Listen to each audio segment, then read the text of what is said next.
Hello, everybody, and welcome to the Downsized. Today, I'm excited to welcome Elizabeth, the Countess of Shopping. Hello, Elizabeth. Hi, thank you so much for having me. I'm so excited to be here with the Downsized. Yay, we're so glad to have you. Well, thank you, Elizabeth. So, this is another one of our Downsized dishes, our interview series. But of course, it's a little bit different because we have both a GLP-1 user and a creator. So, we like to both come on and kind of chat with everybody.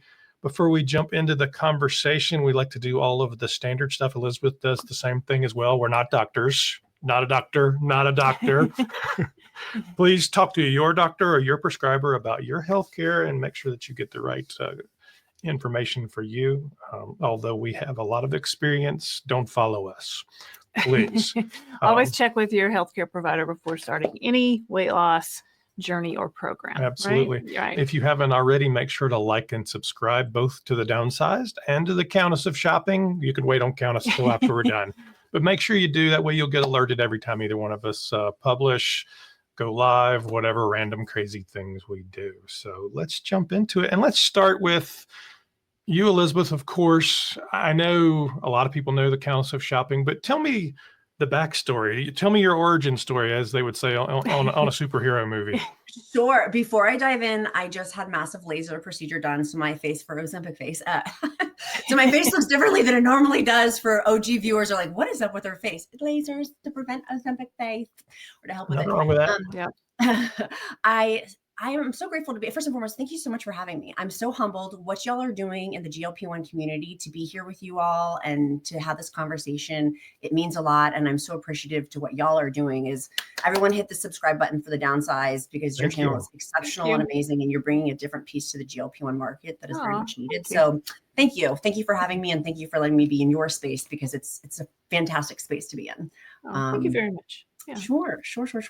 My journey started, I have been on my first diet since elementary school and have struggled with my weight my whole life and have been successful in pretty much every other area of my life. I have a hot husband and a sweet kid and a really very successful career. And, you know, this juggernaut of weight has been debilitating, demoralizing, guilt, shame, condemnation, all just yucky for decades. And it's the one thing that I could put on a fake smiley face and be like, okay. But when you have any other sort of issue in life, you can sometimes hide it. With food and with obesity, everyone can see it. So it's not like it's a secret. Right. Wear it on the outside, not on the inside, for sure. Exactly. Everyone can see this.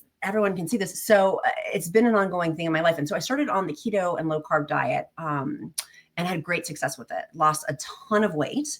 And then hit the pandemic and shared here on YouTube of my successes, and wanted to encourage. My whole thing is encouragement. I'm also not a healthcare provider and don't pretend to play one on the internet, but I do love to encourage others to find what makes the best sense for their own health. And lost a lot of weight through keto, low carb, and then gained it all back in the pandemic, and then some, even more on top of that. And so the guilt, shame that I had felt even ballooned figuratively and literally even more. That I just wanted to hide, but I couldn't hide because I'm on camera for my job. I'm a video marketing strategist, but I'm also talent and an executive producer. So when I'm on air, people can see, and so I got so many comments of, oh, wow, you've let go of yourself, or, oh wow. No. And I already felt badly enough, but then to be like, I've really failed. And so my husband and I were going away 2 years ago on a my husband and I were going away for a little couples weekend. And he's like, babe, there's this new thing called GLP-1 medication. There's this Mounjaro thing coming out in January. And I think you might qualify for it. Let's talk about it. And let's talk to your healthcare provider. And I did. And I got on Mounjaro over 2 years ago now. And it's changed my life. And now I'm on Zepbound. Did you get the fabled like $25 a month Mounjaro back then? No. My insurance is the best in the country, but I have paid and continue to pay. I knew a good friend of mine actually called her because she was on it, and she had struggled with her weight, and she was a content creator on Instagram, big Instagrammer for low carb and keto, and she had gained back all of her weight also, but then was on Mounjaro. And so I called her and I was like, please tell me everything about this medication. I need to know. And I don't care if I get 5 heads. I want to try it.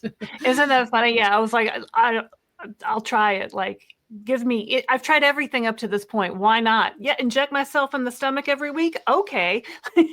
Great. I've done all these other crazy things. Right. Cabbage Why soup not? diet, egg diet, like you name Yeah. it, I've tried it. Like, Yeah. and then for you, was it always came back? Yep, every time. So same as you, lifelong struggle, started diets on, I think, age 10. My mom took me to my first diet center. Yep. Figured out what an exercise bike was and how to Yep. eat a certain way. She made me eat cottage cheese, which gave me a lifelong aversion. So yeah, very similar. And over COVID, Christopher and I also kind of ballooned up in weight, along with just about everybody else on the planet, I think. So, Yeah. I mean, not for anything, but yeah, we definitely hit some high weights there in 2020. So yeah, so you came back, you got on Mounjaro, you like started doing all the things, and tell us about your journey with the GLP-1. Yeah. I started being like, this is the last stop. Like I had looked into bariatric surgery and something told me, I was like, that's not for me. That's not for me now. I'm going to pause on that. And for other people, I have one of my best friends did bariatric surgery and has had incredible success and worked really, really well. But I knew that it wasn't the right avenue for me at that point. And I'm still on my journey. I still have 27 pounds to lose until I'm technically a healthy weight. I'm considered still overweight. So I've lost you look great. And I mean, you look great. Thank you. But still have a little 27 pounds. So I am clawing, fighting. Now that I'm on Zepbound 15 milligrams, highest dose there is, there's nowhere else to go as of right now with the medications. That it is a daily focus, and I am working hard, and I wish and I hope that there is a higher, I need the next dose up. They're testing it. We may see it soon. So how much have you lost in total, Elizabeth? 103 pounds. 103 pounds. Excellent. Yeah, excellent. And tell everybody, how tall you are, how old you are. Sure. I am almost 6 feet tall, and how old am I? I'm 44. Almost 44. 43 and a half, as my kid would say. Always round town. Yeah. 43. Yeah. All right. Awesome. So that's tall. I mean, I'm jealous of the height. Here I am at 5'4" and a quarter. Well, that's how the extra shrinking. 25 pounds spreads out. Yeah. Yeah. I always wanted to be taller, not for anything else, but just so I could weigh more. All the time growing up, looking at the weight charts, like, oh, if I was only a little bit taller, I could be 10, 20 pounds more. So how did you come up with your goal weight? Did you talk to your doctors? Did you look on a chart? Like, how did you figure that out? Yeah. Before I forget though, your cottage cheese aversion I have with chicken. And literally I think, and I'm curious if, like, as you were saying that, I was like, I wonder if everyone else, they should tell us in the comments. Does everyone else have some sort of food thing that they had? Like yours was cottage cheese. I couldn't eat chicken for the longest time. And I still can't eat salmon. I'm like, it reminds me of, I think, South Beach diet or one of those things of like untangling that. Anyways, I was thinking of that. No, that's funny. The food aversions. Yeah. And I mean, because I eat so many random things on these weird diets, like the almonds, the spinach, the cottage cheese, the liver. Ugh. Did you ever do the Weight Watchers when you had to eat liver? You're probably not old enough for that. No, I do remember that. I never did the liver. I was supposed to, and I was like, oh no. Yeah. Yeah. Just the smell. Yeah. Takes me right back there. But so your goal weight, like, how did you come up with that? With my doctor and what I had been when I was younger, when I was in a healthy space. Because when I was younger, I was an athlete. A long time ago, I was in preliminary for Miss America pageant, but got into that in a very, very unhealthy way. And so that's not how I determined the goal weight, but I can look back at pictures and kind of see, and I look back at pictures too. I'm like, dang, I was then like that whole time. I like that feeling of like, oh, I'm so big. And I'm like, no, I wasn't. Like, I was a cute little thing. Like, and that's when in the inside just felt so, ugh. And then to look back and be like, no, like I was athletic and I was, even though the weight wasn't there, I'm tall, I'm muscular. I carry more weight in my like thighs and hips. I have an hourglass figure. So then and then I was always such a source of shame of like, oh, my legs are so big. And but that's the way that my body's made. My body is made that shape. So goal weight through my doctor, basically. Okay. I guess when you're taller and naturally, maybe, naturally just taller, bigger than your friends, I always had those little tiny little petite little friends, and you tend to compare, and it's just like, oh, why can't I be like that. So it makes it so hard. And comparison truly is the thief of joy. Now, one of the things that GLP-1 has taught me is I'm running my own race and my own journey and my own, and not compare. Like, I can glean and take from others, their experience, strength, and hope. But at the end of the day, it's my journey, my race. And I putting those blinders on for me has been really, really helpful, not to rob my peace and rob my inner joy as I go along this journey. Because it has in the past of where I compare out and I'm like, that gets me nowhere. Like, staying in my own lane, that gets me somewhere, and that encourages and motivates me. Awesome. So you said you're on 15 milligrams, and I've seen you talk about that on your channel, how, you tell people now, if a dose is working, stay on the dose. And we tend to say the same thing. So now, and Christopher's also on. I'm on 15 milligrams as well. 15 milligrams. How long? I'm not at 100 pounds yet. I'm at 94. So. Woo! Yeah. Congratulations. That's amazing. So how long have you been on 15 milligrams? I was looking back. That's a good question. I think it's almost been a year, because it was Mounjaro 15 and then I kicked over. So I think it's almost been a year. So it was close to it. Are you seeing weekly losses? Have you kind of plateaued, or where are you now? Yeah. After the holidays, I lost 8 pounds, which sounds crazy, but I was eating crap, and sorry, hopefully I didn't say crap. No, eating garbage. Right there with you. Eating garbage. But that was, for me, was part of like, I'm going to have, this was my second holiday with Christmas and New Year's, and I'm going to enjoy it. But it was different. But I definitely, losing 8 pounds is not normal, and I don't recommend that. But it was water weight, salt, things like that. So I had a stall for a long, months. And it also felt a bit like they were giving her a hard time in the comments about it. About the were you up were you up after Christmas? I had gained. It was ping pong and gained and then lost. But I had been in a weight stall for quite some time prior to that. And so now getting to the 103 has been, crossing 100 pounds is amazing. Well, sometimes I think if you are in that stall and then you eat at a higher calorie level for a while and then drop it back down, you can get things moving again. And that's kind of what sounds like happened with your 8 pounds. And mentally also, it was nice just to take a reprieve. Take a break. It's medication for me, even being at where I feel like I need more, but I can't go off the rails really. And if I do, it hurts eventually, or I'll have gastrointestinal issues with it. I'm with you. Yeah. It's been interesting for me, because I think I've been on 15 for almost 5 months now. And I wasn't truly stalled, because I was losing a little bit, but it was really slow. And then I kind of, about a month ago, I picked up and lost 10 pounds and got below, got into the 100s. So everybody was like, "Yeah, go team." And I'm like, "Okay." And they all wanted to know what I did. Honestly, I didn't do anything different. And and they don't like the answer, but the answer was just kind of patience. It was just when my body was ready to do it, it did it. Mm-hmm. Yeah. It's simple, but it's not always easy. It's the simple things of daily choices of what I've been doing. It's not monumental. I wish it was like X, Y, and Z, but. Everyone wants a tip or a trick. There's not the tip. Take the shot. Right. That's the tip. And stay on it in some capacity. Yeah. I think you've talked about this on your videos. Do you rotate your injection sites?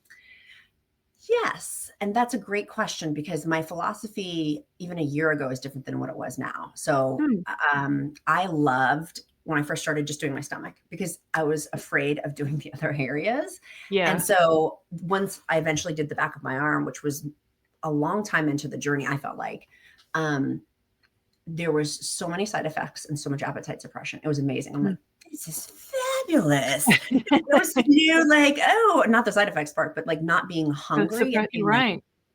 I don't even feel like having a meal. It's great feeling sometimes just to be like, I'm full, and embracing that fullness feeling. But now I do rotate, but it's different because my body's different, and I don't know. And I think more data is going to come out on this. I'm curious, and let me know if you guys know the answer, if you have seen the data on this. But now that I've lost so much, there's a lot of loose skin, and stretch marks and things like that. And so I wonder if the shot it's different than it was. The back of my arm is not like the way it once was. And so my thigh has become like the front runner for feeling appetite suppression. And I don't know if that's because of the loose skin and like I said, like when the needle's going in, if that affects because of the stretch marks, like the scarring on it. I don't know the answer to that, but I'm curious if that's. Well, do you have more fat though in your thigh than because it wants to. It's better to inject into the fat. So it's going to disperse in your body better through the fat layer than it is. See, that's a great thing, but it's all kind of saggy. So it's not really fatty. It's just droopy now. Plastic surgeon will take care of that later. Yeah. And I wondered the same thing because my stomach is kind of, saggy. So I don't have a lot of fat there, but I do have some skin that kind of hangs. And I'm wondering, like, really where is the best place to inject if you're trying to aim for those fat pockets?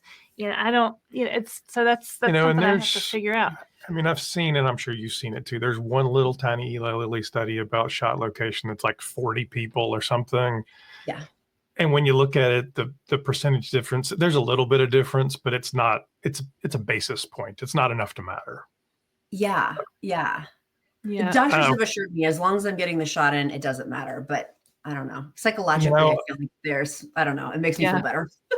Do you just do the 3 sites, the stomach, the back of the arm, and the top of the thigh?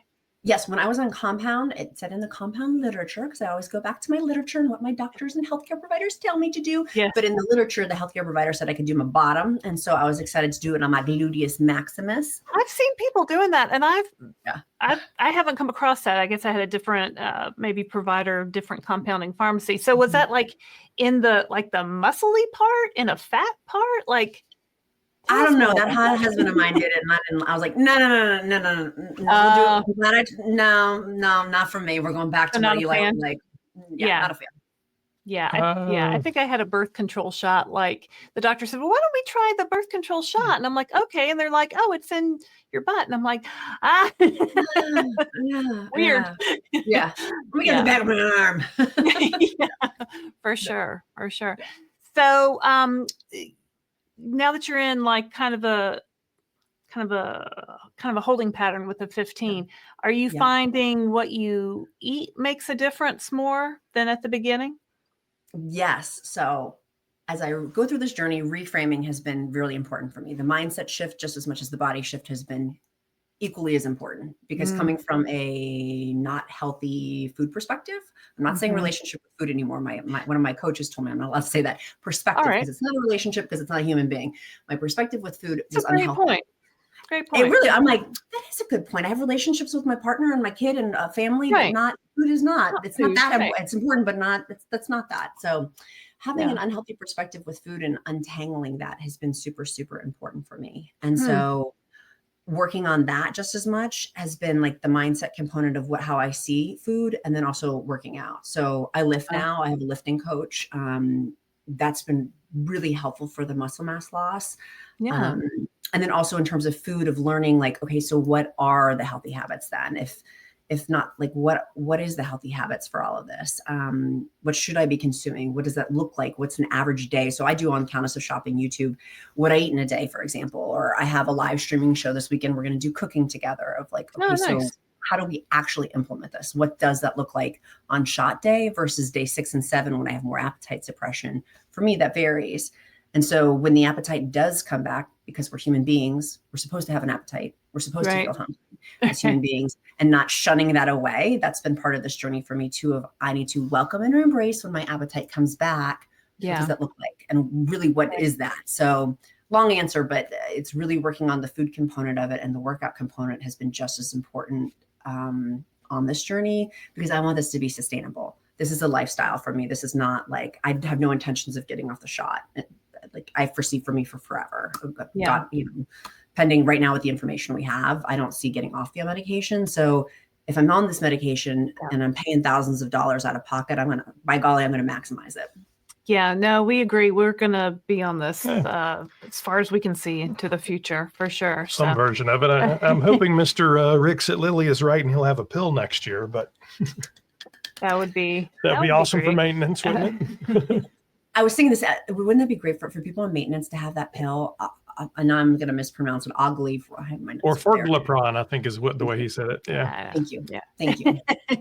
Yeah. And I'm glad you mentioned lifting weights too, because Yeah. I think that's important. Because anytime we lose weight, we're going to lose muscle. That's just the way that it works, right? So if you can build some of that back or keep some of that from going away at all, that's awesome. And I love that you're working with a person, because, I see that weight room over there in the gym, and I see the people doing the things on the machines, and I don't know so much about, that. So Right. yeah. So how long have you been working with a person to help you with that? It's been a few weeks now, and it's been amazing. It's been so wonderful. And one of my dear friends, she is a board certified anesthesiologist, and she is jacked. So she took me to the gym too after this past weekend too. She's like, because she knew one of my goals this year is I want to do a pull-up unassisted. And so she took me to the gym and started showing me the weights too of what she does. And so it was neat to see somebody who actually is, a woman who has a great, healthy relationship with food and is super healthy and lifts weights on a regular basis and knows how to, has been doing it for decades. She's so physically fit. To get her insight on it, it's been really, really helpful. But we have a gym here in my home, and that's been one of the cool things is what are the barriers that are inhibiting me from doing the next loving choice for myself? And so the next loving choice is lifting weights. So if I'm not lifting weights, why? And how do I eliminate those barriers? What do I need to eliminate? And one of them for me is, as a mom, is I don't have time to drive 30 or 45 minutes to the gym, and 30 or 45 minutes. It's an hour and a half. I don't have an extra hour and a half in my day. Right. So let me put it in my house. What can I do to eliminate all? Let's tick through each barrier that I'm saying of why I'm not doing something, and let me come up with solutions to make it so I do it. That's a great process. And it's so hard, when you have kids at home. Our youngest just went to college this fall, so we're sad. But we have so much more time now. Yes. But yes, I remember when my kids were small, I used to do a lot of just walking and running because I could just put my shoes on and go. Right. So yeah. Right. Are there any other exercises you do besides weightlifting? I was doing Pilates, and I love Pilates, but getting to the Pilates gym was Just really, really the time difficult. aspect. Yeah. This season we have a lot going on, and so in our my personal life right now, and so what can I do to maximize time? Putting on my sneakers and walking my dog. Love it. Yeah. That gets my 10K steps in, which is 5 miles, and that's a lot. That's a lot. My lifting coach one day, has me walking 14,000 steps in one day. I'm like, oh my God. It's good. Really it's good. Yeah. You really have to focus on that. Or at least I have to really, but usually I'm like 6,000, 7,000. Like I really have to go for a walk to get to that, or, circle my house. Do you ever house walk? Yes. Walk around your house? Yes. Literally, my husband and I were in a competition to see who could do in a week the most steps. And so I was losing. And I was like, I'm not losing. So I literally walked around our kitchen. Christopher, we need to do that. Sure. Having a partner challenge is awesome. Yeah. Christopher's not into step counting. No. I've had the Fitbit, I got the Apple Watch. I do, want to know how many calories I'm burning. He's like, I just take the shot. The end. Yeah. So and that also be true. If you know yourself well enough to know that that's what you like, more power to you. Yeah. Well, so talk to us about side effects, because I know you mentioned gastrointestinal. Right. Yeah. How's it been for you? Yes. So there's 4 major ones: the gastrointestinal, diarrhea, constipation, nausea, and vomiting. And I was like, when I got to Mounjaro 15 milligrams and Zepbound 15 milligrams, I switched because of the shortage. When I got to that, I was like, I've never had vomiting and I've never had nausea, and I'm not going to. Really? It came out of good food. I've had nausea, and I've vomited twice now. And I'm like, ugh. Now, part of that I know from side effects this is where I also question, are they self-induced of some of it, of my food choices, making it, the friction with it and making it worse? Yeah, for some of it. I don't think I would have barfed if it hadn't been one of the times, if it hadn't been for food selection choices. So for me, side effects, I play a role in the food choices that make it them worse, or not really. I don't really have them as much now. Was it something greasy or heavy or? Yeah. We had Domino's pizza about a week ago, and it just put the hurt on me. I felt it Yes. You know, you Yes. feel I'm like, Yes. why did I eat that? I know that that's not good for me. I know how, and I guess I just forgot. You know, and my daughter was home, and she's like, "Let's get pizza," and I was like, "Yay, let's get pizza!" And I was like, "Oh." So yeah, Yeah. Particularly I titrating up. regretted it before you ordered it. So. yeah. He doesn't like donuts anyway, but yeah, food choices definitely. But that's interesting. You never even had nausea up to the 15. No, it was either diarrhea or constipation. I feel like I've talked so much on the internet about poop more than so. My kid's gonna bring it up in like 5 years from now, like, Mom, you talked a lot about it. Yes, I did talk a lot about poop and diarrhea. Our children are mortified. Yeah. Our girls are 18 and 20, so they're like, y'all just yap on the internet. Y'all just be yapping all the time.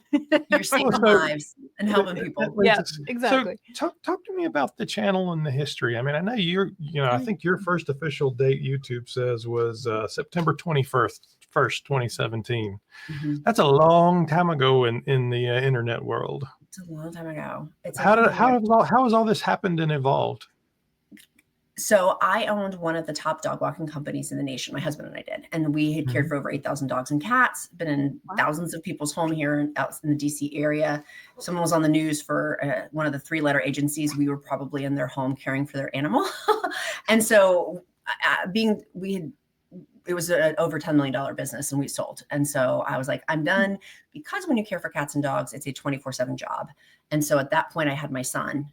And it was Christmas Eve, and we had to go help a dog. There was a dog emergency, and we had to put my little 1-year-old in the car. And I'm like, I'm done. Like, I'm not doing this anymore of 24/7 working 80 hours a week. Yeah. I'm going to start this YouTube thing while I do business consulting. And so I became a video marketing strategist and was doing YouTube, and really, really love doing YouTube stuff and love doing videos. But moved into live streaming as one of the top Amazon live streamers, and on Pin TV was selected as one of their creators, and on QVC and video content work. But my executive producing on the back end for videos took off too.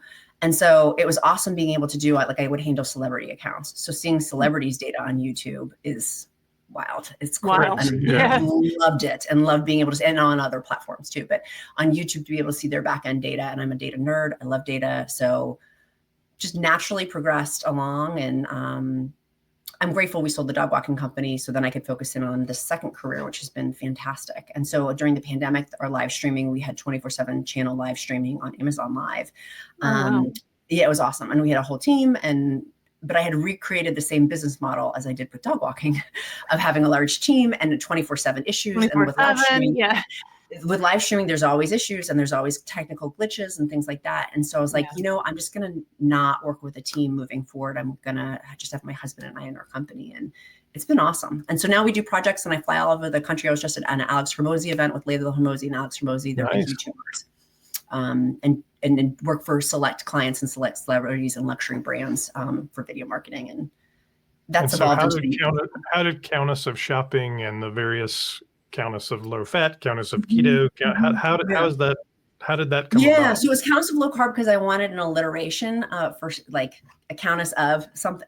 Countess of, because I love Real Housewives. Anyone else love Real Housewives? Oh, and so Seps from Real Housewives of New York, I wanted to be a Countess. So now I am. My husband actually bought me a Countess title. So I actually am an official Countess. But through purchase. And so Countess of de Lesseps that's how the Countess started. And so it was Countess of Low Carb, but I could not do one of my live streaming. I can't say which company, but it was Amazon, Pinterest, or QV. Like, I couldn't say. They wanted me to switch my name to shopping. So because of that large organization, I switched my name. And so that's what, and because I wasn't doing keto anymore, and I didn't feel like that represented, I still do low carb now, but I still wanted to retain the Countess of, which is why the shopping, because of live streaming. And so now people get very confused, and they're like, why are you of shopping? And I'm like, I'm not changing it a third time. There is no thrice on this. I mean, it's kind of who you are, though. You're never afraid to say, hey, look at this cool stuff you should buy. I appreciate it. You're honest about it, Thank you. Always authentic and honest, and from an integrity-based place of my recommendations, always. Yeah. No, I love that. I love that. I watched your I think the Christmas one where you're showing things. It was kid stuff. It was, stuff for your son. I was like, oh, this is so fun. Yeah. I'm doing my Valentine's Day one coming up, and I'm so excited. Oh, wow. Yeah. Okay. I'll have to check that one out. I love all things red, hearts, love it. Yeah. Me too. Me too. But that's why the name changed. And it's confusing for people too. They're like, what is your name? It's confusing. So it's Elizabeth. Yeah. Well, so my other question though is because we started our channel in March of last year. Yeah. So just before the Oprah special. Yes. Oh yeah, we saw you were on the Oprah and you were special. on the Oprah special, and we were like, "Hey, I think I've seen that lady." Wait, she's the Countess of shopping. Yeah. Thank you. Tell us about going up there and tell us how did that happen? Yeah, well, YouTube has led me to celebrities for the celebrity brands I've worked with, and led me to Oprah. That was how they found me, was through YouTube. And so working with Harpo, I don't know about y'all, but I was a latchkey kid. And so when I came home, no one was home. Oprah was home though. And so I'd watch Oprah Oprah's on at 4:00. I'd watch Oprah every day at 4:00, even as a youngin'. And so getting that Harpo email, I thought it was a joke. And so the woman put her LinkedIn so I could check. And so we had a conversation, and literally it was an out-of-body experiences. Like I literally bawled, the thought of being able to be with Oprah. And so I was going to have a segment. The segment got cut. They used my photos and videos, but I got to talk to Oprah on the after episode. So it's the last 5 minutes on Hulu. I think it's on Hulu now. The last 5 minutes I talked to her. I'm crying. She had tears in her eyes. I felt like it felt like an eternity, but it was maybe only a couple of minutes. But being able to share my journey and feeling heard by her, truly, like it can make me cry right now. Truly a life-changing moment for me of like, it clicked of, I am worthy of this. My life can change. And, one of the top 5, one of the top 5 moments of my life. I mean, my wedding, having my son, having my daughter, and, that, what a gift to talk to her. And so healing, and very much healing for me. So I was not expecting, and Good Morning America found me on TikTok, which was, I thought it's interesting how these news outlets find, but YouTube is the king. That Oprah special that you were on was the first time I'd ever heard anyone say obesity is a disease and it's not your fault. And I went, huh? Like, and then Oprah's saying it. I'm like, if Oprah's saying it, maybe it's not my fault. Like, what? Right. It was just such a mind-blowing thing to hear. And that whole segment, we've gone back and watched it again, and it's just like, and now I think she's releasing like other little segments that she's doing on, GLP-1 weight related things. And it's, I learned something new every time. Like, I need more Oprah. It's amazing. And her team is amazing. And the research that they do in the back end is amazing. And I'm excited. It's awesome. It's so validating to know that it's not my fault. I have ownership, and I need things I can control and things I can't, but it is a disease, and that's not some woo-woo opting out of, but it truly is a disease. And would I have the same love, grace, kindness, and compassion for somebody who has heart disease or type 1 diabetes or things like that are genetic? Like, of course I would be loving and kind to them. And of course I'd look at it at a different lens. And so looking at that lens through obesity, that it is a disease, and there's treatment for it now, is amazing. After leaving the segment, I was in TSA next to the doctor who was on there, the Cleveland Clinic doctor. So him and I got to yip yap through TSA. And wow. So cool. Personal consultation. It really was. So I had a ton of questions for him, and his wealth of experience and knowledge and talking about the disease component of it. Another life-changing moment for me, just validation of the pain and suffering that I've been through with having this disease, and then making that and turning that into something that's beautiful and amazing and joyful and happy. Like, what a gift. Yeah, for sure. Well, so I'm curious then, because you've been doing this really in the GLP-1, what, 1.5 2 years on YouTube? Yep. Mm-hmm. What is the next year? What does the future look like for you with medication and with YouTube?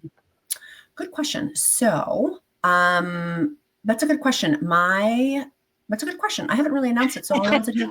Did we stop the Countess from shopping?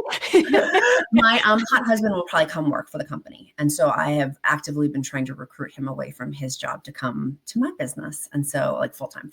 So I think that we're going to be beefing up countessofshopping.com, my blog that is on the horizon. And then our encouragement group, really, it's a free group. Everything is free, intentionally making everything free. So there's no cost prohibitors for people that they want things so that's the big thing in store for us here in the next 100 days of onboarding my hot husband into the company. It's not 100% locked in, but more than likely. And then that will make us like, we really want to have a big source of encouragement for people. And more so like the news outlet kind of would be my husband's pocket of it. And for me, more of the emotional side of it. Yeah, that's kind of how we roll. He loves the news. I'm more like, let's talk about our feelings and how we got this way. Yes. We all have our lanes that we're our gifts and working on those giftings. Yeah. Did your husband ever have a weight problem? Did he ever have to lose it? No. He's one of those people that he can eat anything, right? Yeah. Blessed. Yeah, no. I'm like, it must be nice. So yeah. Maybe in our next life, maybe that'll be us. But for now, I know. We have trizepatide to carry us But in a weird way, all these hardships have really led into like, I can look back now and be like, oh, all of that pain and suffering actually was for good. That it has been made for good, truly. Yeah. And that makes me weep, knowing that like this was not for nothing to go through all that.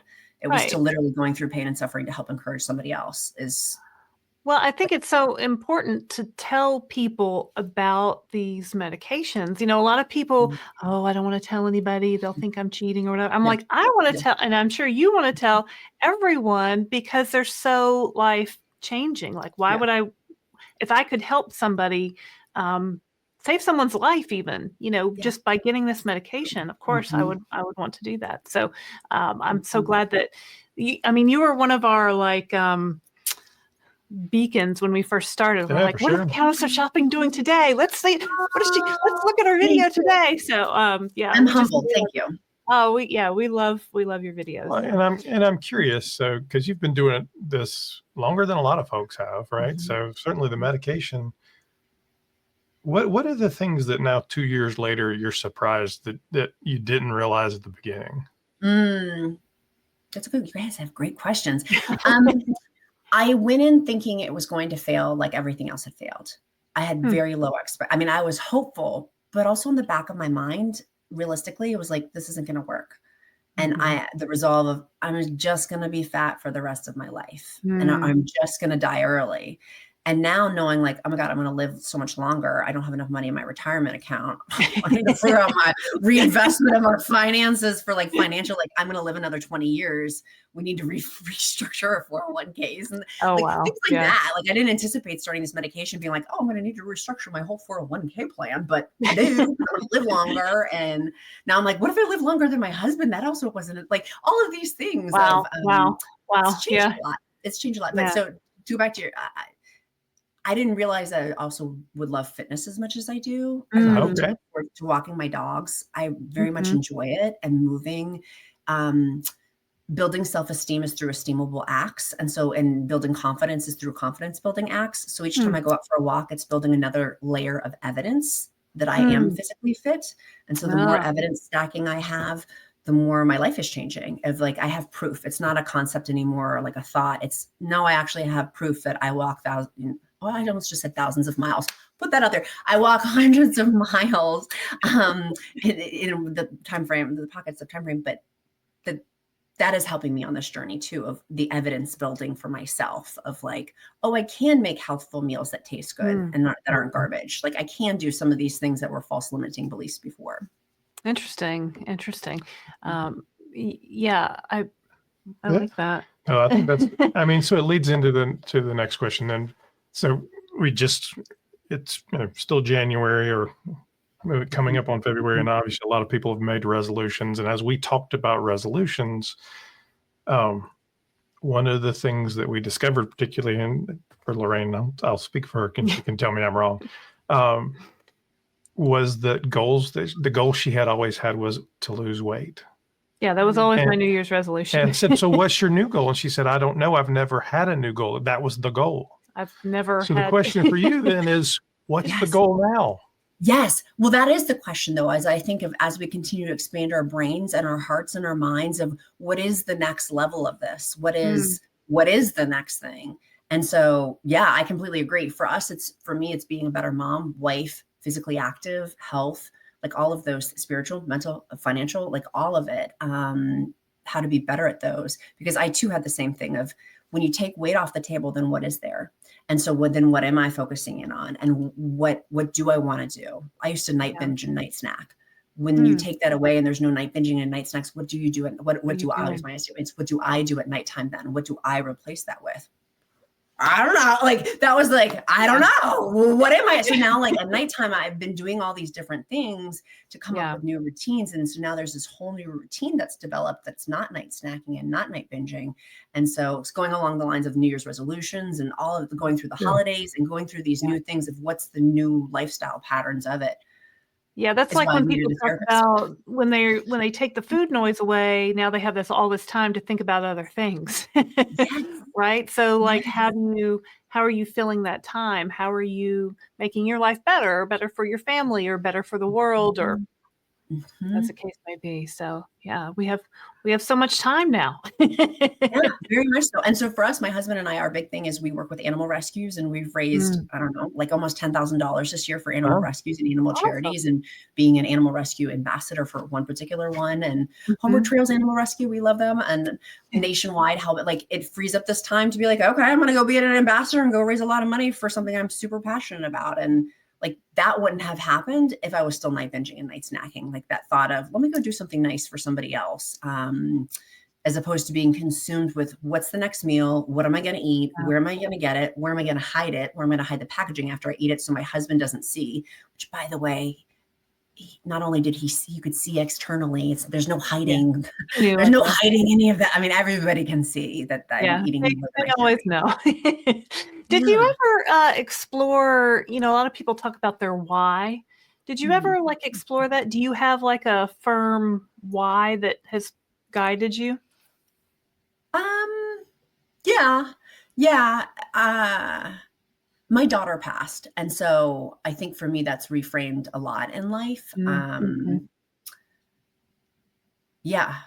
It's reframed a lot in my life. So, I want to be around for my son, and I want to be around for my husband. And that for me matters. Like, losing a family member, like, I want to be around for a long time. And not only do I want to be around, I want to be around in such a, active way. I want my kid to look back and be like, my mom ran with me, and my mom played soccer with me. And my mom, when I asked her to go play basketball last night at 8:00 at night before bedtime, because he was trying not to take his bath, that my mom still said yes and shot hoops with me. Like, I want to be that kind of mom, that I'm not stuck on the couch being like eating. And I want to show him. How old is your son?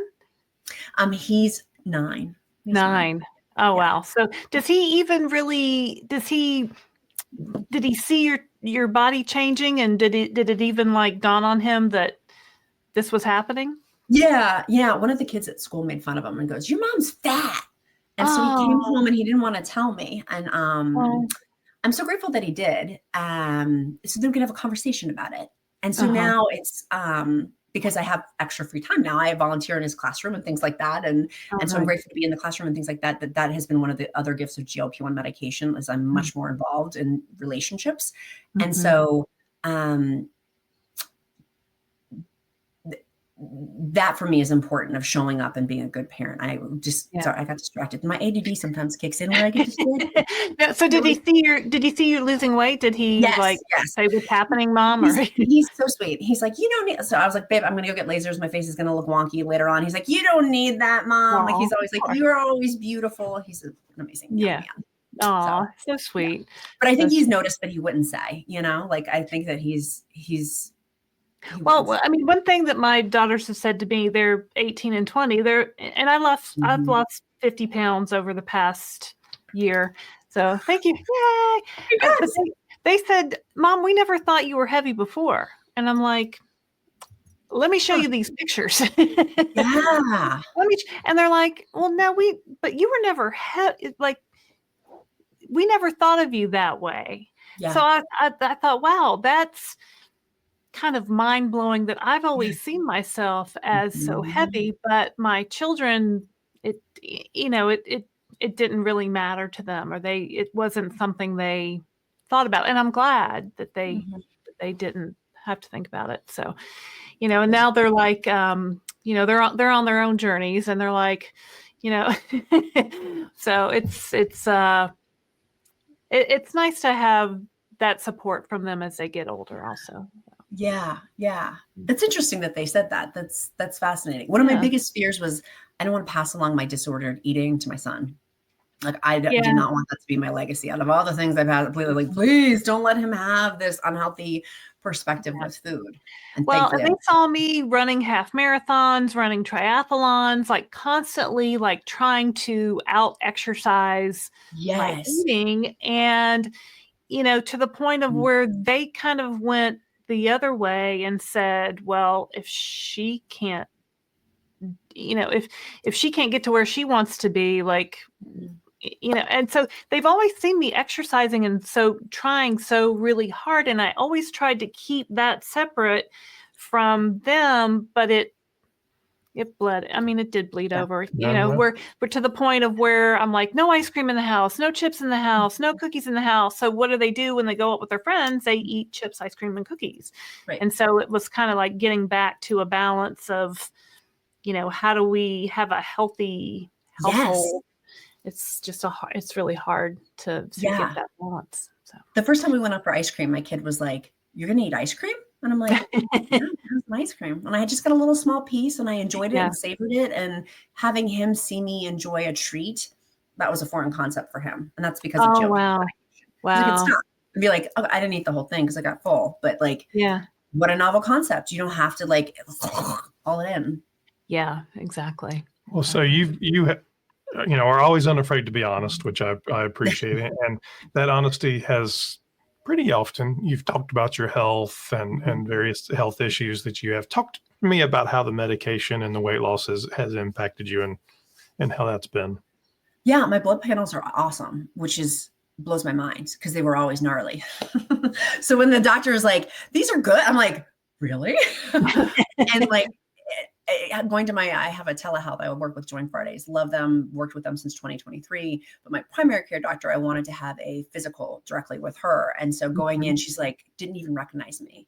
She was in the waiting, the nurse was in the waiting room and the nurse knows me and was calling my name. And I'm like, "I'm right here." And she's like, "I cannot even recognize you."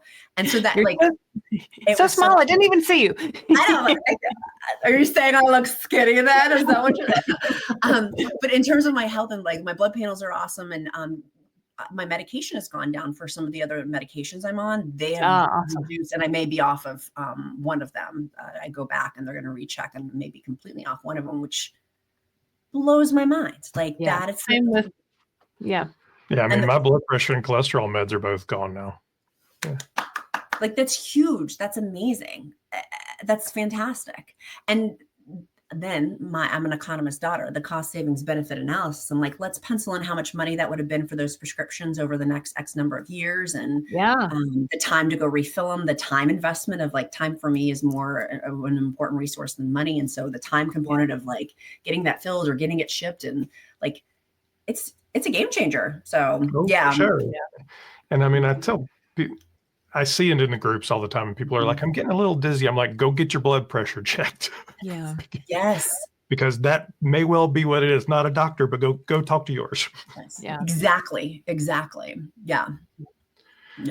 Well, so then the big question people always ask is, well, have you gotten rid of all your big clothes? I have had a mental barrier with this. Like, Really? I didn't expect it to be of like not getting rid of certain pieces of clothing. I'm like, why am I holding on to this like a hoarder? Like, get rid of it. And so donating and finding a really good charity that we like to donate clothes to that I feel like is, but I have some expensive clothes in my closet and my husband's like, "You need to get rid of them." So I'm going to sell them on Poshmark or one of the, like where you can send them in and they'll sell it for it or whatever. But changing my clothes, I've needed other people to help me with that. Like I did a video a couple months ago where I was like, "Dang, I look bigger than I think I look in this picture." And a viewer had said, "It's because you're wearing pink sweatpants, which you shouldn't wear on the bottom, and they're too baggy. And why don't you get some black leggings?" And I said, "But I don't wear leggings. I haven't worn leggings since the 4th grade." And so then that's literally since September. So I literally put on my first pair of leggings like this week. like I haven't worn leggings. And I'm like, why am I not wearing leggings? I'm a size large bottom. Why am I not wearing leggings? That'll change your life right there. And really, and so wearing the dang, I bought some leggings and I'm like, these actually look pretty good. But so the clothes, like wearing smaller sizes, do you guys have that of where it's this frumpy dumpy 3X tops, 2X tops, and now I'm a size medium top. I'm like, why am I wearing a 2X top? Like, let's wear some form fitting, what really is authentically the truth. Oh yeah. Well, I think it's the whole body dysmorphia conversation where I went from a 14-16 to a 4-6. Like I've never been a 4, like I've never been that. I've always my whole life I've been a 12, 14, 16, 18, whatever. But so looking in the mirror, I don't see a smaller person. I still see me as 193, 200 pounds person. And so like some of the, I understand what you mean about the clothes. Like I like some, I paid a lot of money for, like, I like them. Like I remember how I felt in them and I felt good. And then I put them on my body and I'm like, I'm wearing a muumuu or something. It's like, and it's like, what this must still fit me because I still, when I look in the mirror, I look the same to myself. Yep. But it's not my life anymore. That's not my life. And we've gotten rid of, Christopher went through his closet and massively purged. Like he was down to like, that many things. And I've made a couple of passes and I really need to make another couple of passes and really get like, am I really ever going to wear this again? No, I'm not. Let's pass it on. And her challenge has been when we go shopping, she'll pick things up and that doesn't work on me. That doesn't, Mike, sweetie, that didn't work on you at 200 pounds, not 150. Let's try this on. Well, because you know how to dress your body, right? Yes. So, like for business, but you don't. The problem. Well, but so what I thought, what used to look good on me as a 14, 16, maybe doesn't translate now. 5 sizes smaller. So it's trying things on and going to stores and like trying on bathing suits. Like I haven't been in a department store and tried on a bathing suit in 15 years. Like I'm not, but now suddenly like, oh, these don't fit. I gotta find some new ones. So I need to do I'm going to fly in and we're going to go shopping together. Yes. Yay. That would be so fun. We will shop, honey. I should know this, but where do you live? Oh, Virginia. How about y'all? Virginia. So you're not Charlotte, North Carolina. Yeah. Oh, okay. Okay, cool. Yeah. Not too far. Yeah. So, shopping has definitely been, and I've done a lot of online shopping and I don't know. So I think I need to like get it in my mind now that it's okay.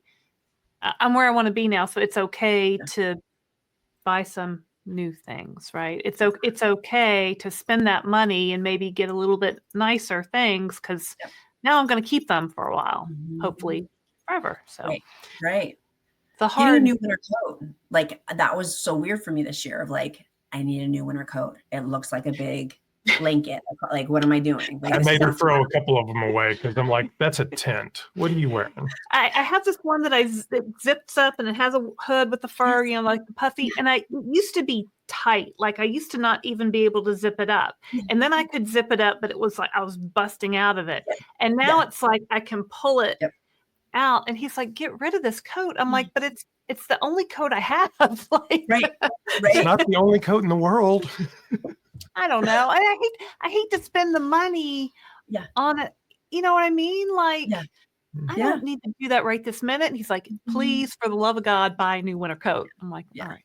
Thrifting, Amazon deals of the day. Like there's a lot of there's plenty of places. Yeah. I got a lot of jeans thrifted because now I can just like pick something off the rack and take it home and put it on and it fits. Like that's weird. I went on vacation recently and the thought of I used to be panicked. Do you guys ever have this of where because my clothes were so big that you could only get them at specialty shops? And then if I went on vacation and one time this did happen is my pants split and then I had pants. And then I was like, what am I going to do? I don't have pants for the rest of this vacation. And there's nowhere to get these. There's no specialty shops where I was. Yeah. And that was always my terror of like, I'm not going to have clothes. So I'd like massively overpack. And so now I'm like, if I need to go pick up a pair of pants, I can get them on the rack now. Oh, he went to Controller Amsterdam. I go to a trade show in Amsterdam every year, and at almost 300 pounds, Dutch people are not that big. In the city of Amsterdam, which is a major metropolitan city, there was one store. And what I went into, They lost his luggage. They lost my luggage going So he had over there. nothing. I had nothing. Nothing. Except the clothes he was wearing. I go into the store, and the people look at me, the very pretty Dutch man who's like 6'2" and just immaculate. Slim. Says, we have nothing for you. How dare you? Yeah. Talking about kicking you in. Jeez. Terrible. Brutal. I'm just kind of slinking out, and the lady who's behind the register sneaks over behind him and she hands me a piece of paper, and she said, "Here's a specialty store. I'm sorry he said that." Oh. So I go, and the one store, and these people in the store were fabulous, beautiful clothes. And I was able to find a few things, and then finally my luggage showed up. But just people say men don't have these issues. We have these issues. It's horrible, by the way. How dare you? Jeez. Yeah. Well, so let's see. Definitely traumatized. We've been going a long time here. That's a good thing. So we always like to close up with a kind of tips and tricks questions, which seems kind of silly to ask you that question because you do it every day. But what's that one thing? If you had one thing you had people to say about these GLP-1s and all this, what would you tell them? Ooh, okay, just one thing. One thing would be, because you do 13 things and 10 things. I know. I was like, let me create a long list. No, the one thing would be rest in that the answers are coming. Keep turning over the stones. The more you turn over the stones, you're going to find what you're looking for. And it may take you turning over a couple of different stones to get there. Yeah. But know that it's coming and it's on its way. Wow, that's deep. I love it. I love it. Yeah. Well, I mean, because what necessarily the first thing you do may not be the thing that gets you to where you want to be. And what works for your friend might not work for you. So just keep going. Just keep. And it may evolve. That's why we have opposable thumbs, is because we're going to evolving. We're going to continue to evolve on this journey. And hopefully, God willing, for y'all in a year from now, it's going to be slightly different than it is for now. And same thing for me, that it will continue to evolve. I believe beyond any shadow of a doubt, within the next 2 years, there will be 12, 15 new medications on the market, and the prices will be a tenth of what they are.